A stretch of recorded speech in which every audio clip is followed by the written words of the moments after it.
Danny Van Poppel going, but Jonathan Milan has got to the front in time. Milan is leading. Jonathan Milan leading. Matthew Brennan alongside him. Who's going to get it on the dip between those two? This is saying that you won. And they think you won. You don't know. Did you know something? Because we have not yet. info. Not yet.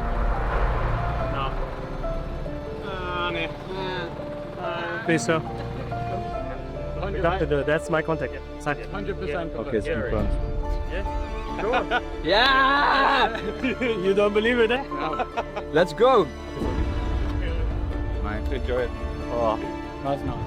We went for the bonus sprints, and we kind of lost each other a little bit, but in the end, I'd saved enough mental energy to kind of navigate in the end, and yeah, it was really close, but to come so close to a guy like Milan is really something special.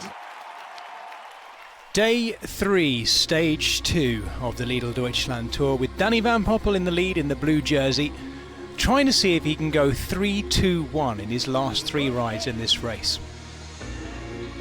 Of course, we'd seen a fantastic sprint finale at the end of stage 2 in Herford, where Matthew Brennan had taken the win just ahead of Jonathan Milan. Matthew Brennan rolling out in the green jersey, Danny Van Poppel in the blue leader's jersey of the Lidl Deutschland Tour. This is what they'd have to contend with, an extra 1,000 metres of elevation over what they had to do yesterday between Essen and Herford.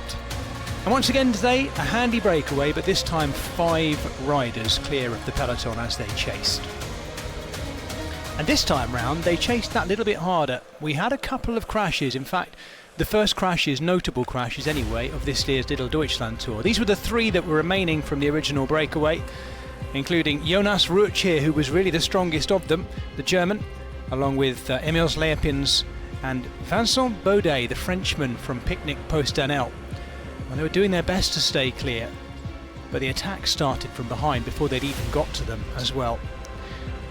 Along the edge of the Monasee Lake, the giant dammed water reserve, and up into the forest, this is when the action really started, because there was a late bonification sprint point on the closing circuit, and the general classification riders, and particularly Visma Lease Bike's Wout van Aert, were particularly keen on getting those 3-second bonus in a race which is always so tightly fought. 3 remainers from the original 5 out front persisted. Vincent Baudet, the Frenchman, doing a really good ride in amongst some pretty illustrious company in that leading group of 3. This was the situation coming towards Augsburg for the first time. Jonas Rutsch deciding he had slightly better legs than the others, going off in search of the, well, first of all, the King of the Mountains point. There it was, taking the 3 points there at the top and moving himself up into 3rd in the King of the Mountains competition. And then carrying on. Carrying on in the end with the aim of getting to the finish line first. A little bit of a problem for UAE. Jan Christen with some of his musette bag silver foil caught in his rear mech, and Jonas Rutsch would survive to the finish line, first passage of it, before taking on a 20-kilometre loop around Augsburg and finishing in Nieheim. His sliver of a gap over the peloton, looking like it was all going to come back together and that we'd be treated to a normal bunch sprint finish. It certainly was the way it looked, but the race director had decided something different. We had a crash that affected Florian Lipowitz and the German champion in there too, Jörg Zimmermann. Of all the riders to come down there for the German fans, it really was the worst. This was Wout van Aert doing what he'd done one day ago before, picking up the only bonification sprint point of the day and bagging 3 bonus seconds just ahead of Laurens Pithy.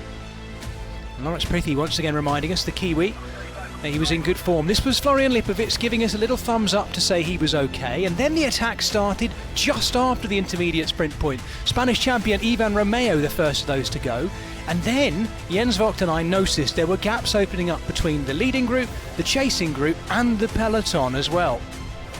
And then these 3 went clear. Jonathan Narvaez, Søren Vanskjold and Riley Sheehan driving clear of what was already a leading break. Søren Vanskjold winner of the prologue, is stuck on the front. Jonathan Narvaez is in a prime position here, but what can Riley Sheehan, the American for Israel Premier Tech, do at the back? He is quick, but I think he needs to go early and get the jump on these two. If I was him, I would lay off and rush the gap. What is the young American going to do, though? In the Israel Premier Tech colours, here he goes, but it's not a lightning quick attack. I've got a nasty feeling for Sheehan that he might be leading out Narvaez here. What has Narvaez got left? I think it's going to be just enough on the line, or is it? Is it? He celebrated too soon! No! Riley Sheehan would have taken that, I think, if he hadn't sat up. Marius Meyerhofer hangs on for fourth. Our plan was to do the race hard, because this is race, if you see, is like for sprinters, and we don't bring here a sprinter really. So we have to think different. In the end, was not like this, and was good final in the end. I think we get a good momentum with the other guys. There we have the stage result. Jonathan Narvaez getting the stage win that so many people thought he would, but possibly not in the way they thought he would this week ahead of Riley Sheehan. Soren Vanskol back in blue after his prologue win on Wednesday evening. Who would have seen it happening in the way it did? Possibly not him. He's back there though, but tiny gaps still separate the top 10.